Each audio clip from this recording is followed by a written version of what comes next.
The trinity of the absolute universe has been revealed. We've got absolute Batman, we've got absolute Wonder Woman, we've got absolute Superman. I've reviewed all the books. We have absolute Batman, basically the engineer who lifts. Absolute Wonder Woman is the princess of hell. And Absolute Superman is the emo Kryptonian on Earth who's not as powerful as his counterpart, but stuff and going on. And the S on his chest basically doesn't stand for hope and the symbol of the house of L anymore. It basically, from a Krypton, where that S basically kind of stood for slavery. So, yeah, we've got that. But recently at New York Comic Con, DC Comics came and revealed a few different things, but I'm going to focus on what they talked about in regards to the Absolute Universe. We've got information on Absolute Martian Manhunter, Absolute Green Lantern, and Absolute Flash. And honestly, out of those three, only one I am kind of interested in, because the other two reaching up to this stuff. I mean, they're not really getting through the good feeling for me. I don't even know the best with that. Okay, I just put like they ain't passing the sniff test for me. Something smelling a little foul with this in regards to it. Let's take a look at what is going to happen with Absolute Martian Manhunter, which is going to be written by Dennis Camps and art by Javier Rodriguez. Camp, writer of 20th Century Men and the Ultimates, described Manhunter as the most radical absolute reinvention so far. Apparently, he had a talk with Scott Snyder, like a phone call that lasted about 2 or 3 hours or something. So, and Snyder told us, he could pick anybody that he wants to do, but the top 5 have already been taken, and he said he wanted to go with Martian Manhunter. Now, in my thing about it is that Martian Manhunter is a pretty cool character. Yeah, he doesn't move sales as much as possible. And honestly, the Justice League TV series and Justice League Unlimited didn't really do him much justice there, because like I said to somebody once, in those series, them always used to get licks because that was kind of the only thing they could do. But he is an interesting character if done correctly. Sadly, it doesn't look like we're getting that with this. The book centers on FBI agent John Jones, who has his mind repeatedly invaded by an alien consciousness that just uses Martian as a shorthand to describe himself. This is a psychological horror story, and John will slowly go insane, but in a really fun kind of way. The book is about a complete outsider's perspective on the world combined with a complete insider's view of the world. So apparently, this is what the Martian Manhunter is going to look like. And I don't know about you, but that kind of looks like Gumby or something in my opinion. And he's apparently going to be mentally invading this FBI agent named John Jones' mind. And when he does, I guess he's going to take control of his body and do things, and probably do abilities or whatever, while John slowly goes insane, but apparently in a really fun kind of way, because mental illness is now funny. I guess for some reason. Look, here's my thing about this. It ain't working. That's the best way to put it. It ain't working at all, at all, at all, as I listen to this. One of the cool things about John Jones is that he is a Martian on Earth. That's one of the cool things about him. You understand me? He ended up getting stranded here. But it basically like two versions of John Jones' story. But the one most people more know and like is the one I'm gonna go with. The one most people know and actually kind of consider that they like is that John Jones is the last Martian. He is on Earth trying to do whatever. He gets stranded here, and the scientist who brought him here, when he saw him, he had a heart attack and died. And John, unable to get back to Mars, just decided to live amongst the humans as best he could. Since he's a shapeshifter, he learned their ways and all kind of stuff. He even became a police officer, and he uses his abilities to help people. There's also the version where he isn't the last Martian. He just got transported to Earth and still go through the whole process in regard to it. So he isn't, as mopey as thing as possible, because still going on, still have Martians on Mars. Whichever version you like, it still boils down to the point of John Jones being an alien on this planet, living amongst people, learning their ways, doing the things that he can to try and help people. Understand me? He is in an alien world, and he is trying his best to survive while also using his unique abilities to help people as best he can. That is really interesting. You see, mind jacking, on the other hand, that is sung to right, in my opinion, at all. You get me? That is sung right at all, at all, at all.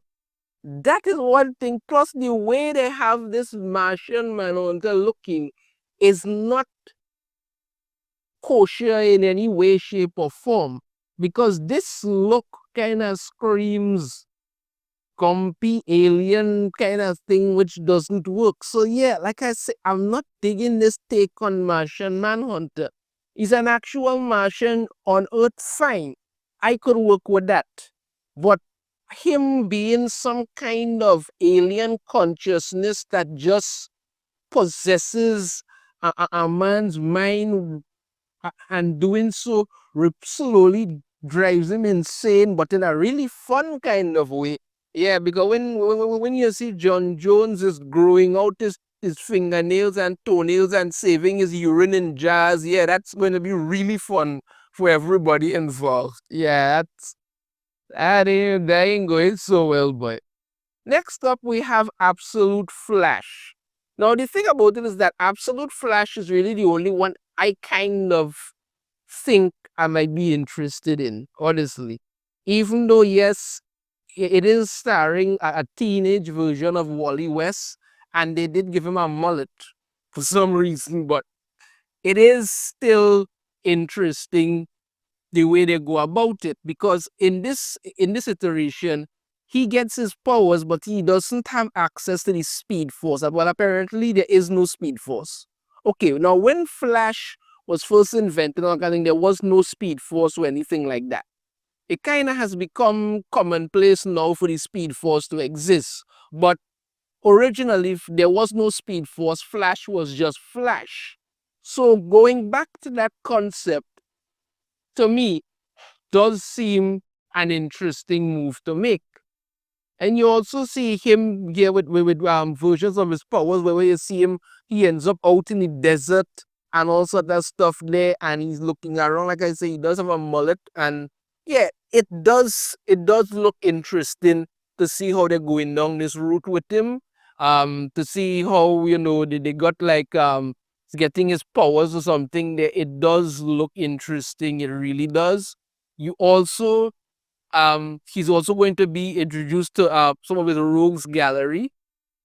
You understand me? Some of his rogues gallery are going to be there. His rogues like Captain Cole and Captain Boomerang are also going to be there. They have different looks and stuff in this iteration, which, might be very interesting to see how he has to handle them, whether they turn out to be criminals or maybe some kind of government thing, and they're trying to capture him because they want to use his powers. There are options to do these things. So I think, looking at it, I am not turned off completely. I will say it does look interesting for the time being to see what's going on.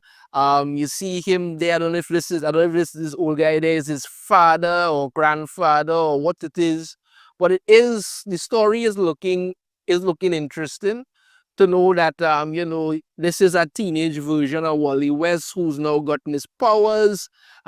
He doesn't know how to use them completely. He has to deal with things. these are things could work. So, like I say, I am interested to see how this turns out.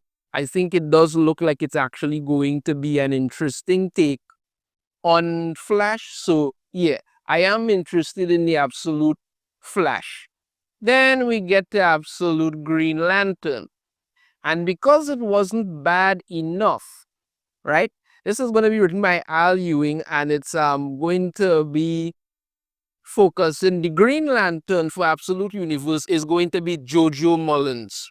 Now, if you don't know who Jojo Mullins is, don't worry, nobody else does either, because Jojo Mullins is one of these literal human Green Lanterns that just keep popping up all over the place. She's in some far off sector, and they basically call her like the greatest detective in the universe or multiverse or some crap like that.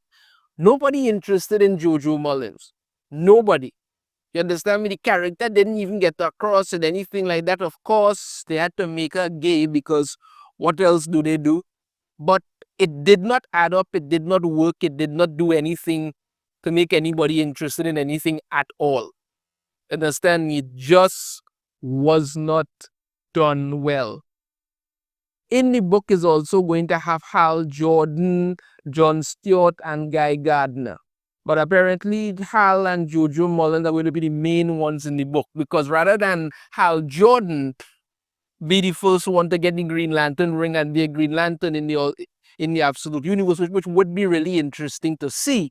No, let's have Jojo Mullins do it because reasons, I guess. I cannot say that I am interested in this in any way, shape, or form. I don't like Jojo Mullins as a character, and I don't know much about her because I find there are too many human lanterns, to be perfectly honest with you, way too many.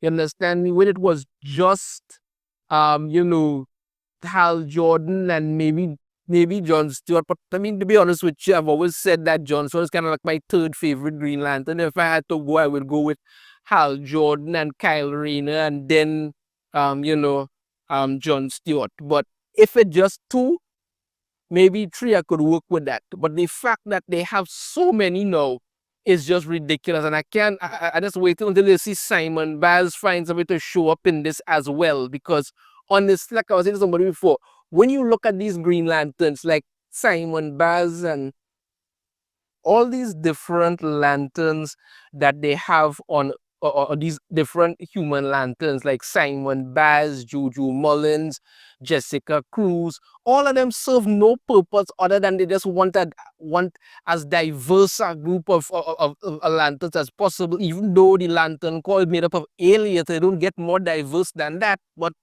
that's what they're doing. So yeah, Absolute Green Lantern is going to be Jojo Mullins. So yeah, that's not going to make any sense at all.